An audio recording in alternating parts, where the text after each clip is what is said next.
South ఇండియాలోనే biggest sorry store మన Varahi silks మన విజయవాడ ఎంజీ రోడ్ లో ప్రారంభం. ఇండస్ట్రీలో ఎప్పుడూ చిరునవ్వుతో ఫుల్ ఎనర్జెటిక్ తో కనిపించే హీరోయిన్ శ్రీలీల. అలాంటి శ్రీలీల ఈ రోజు సోషల్ మీడియాలో చేతులు జోడించి ఒక రిక్వెస్ట్ పెట్టింది. దయచేసి మారండ్రా బాబు, టెక్నాలజీని ఇలా వాడకండి అంటూ ఆమె చేసిన ఎమోషనల్ పోస్ట్ ఇప్పుడు వైరల్ అవుతుంది. కేవలం శ్రీలీల మాత్రమే కాదు, రష్మిక, త్రిష, అనసూయ లాంటి ఎంతో మంది స్టార్స్ ఈ డీప్ ఫేక్ రొచ్చులో నలిగిపోతున్నారు. అసలు శ్రీలీల ఎందుకు రియాక్ట్ అయింది? ఆ పోస్ట్ లో ఏముంది? ట్రోలర్స్ పై ఆమె తీసుకున్న యాక్షన్ ఏంటి ఇప్పుడు చూద్దాం. శ్రీలీల తన అధికారిక ఎక్స్ ఖాతాలో ఒక నోట్ రిలీజ్ చేసింది. అందులో ఏముందంటే, నా షూటింగ్ బిజీ వల్ల ఆన్లైన్ లో నా గురించి ఏం జరుగుతుందో నాకు తెలియదు, కానీ నా శ్రేయోభిలాషులు చెప్పాక విషయం తెలిసింది అని చెప్పింది. సాధారణంగా తనపై వచ్చే ట్రోల్స్ ని లైట్ తీసుకుంటానని, కానీ ఇప్పుడు జరుగుతున్నది మాత్రం తనను తీవ్రంగా కలిచివేసిందని శ్రీలీల ఆవేదన వ్యక్తం చేసింది. తన సొంత ప్రపంచంలో బతుకుతున్న ఇలాంటి అసభ్యకరమైన వీడియోలు చూస్తే మనసు ముక్కలవుతుందని ఆమె చెప్పకనే చెప్పుకొచ్చింది.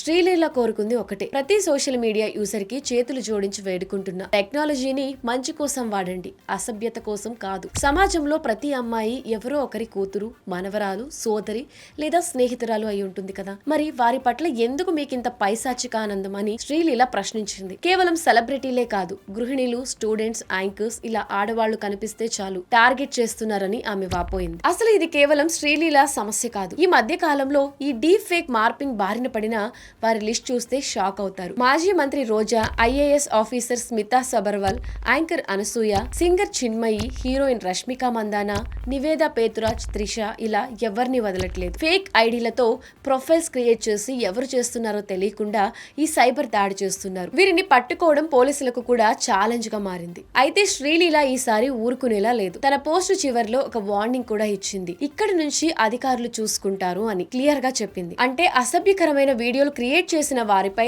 అలానే సర్క్యులేట్ చేసిన వాళ్ళపై లీగల్ గా యాక్షన్ తీసుకోబోతున్నట్లు అర్థమవుతుంది. తన ఆడియన్స్, ఫ్యాన్స్ తనకు తోడుగా నిలబడతారని ఆమె కోరుకుంటుంది. మనం టెక్నాలజీతో ఎంత ముందుకు వెళ్తున్నామో సంస్కారంలో అంత వెనక్కి వెళ్తున్నామేమో అనిపిస్తుంది. ఇప్పటికైనా ఇలాంటి ఫేక్ వీడియోలని షేర్ చేయడం ఆపేద్దాం, తోటి మహిళలకు గౌరవం ఇద్దాం. ఈ ఇష్యూపై మీరేమంటారు?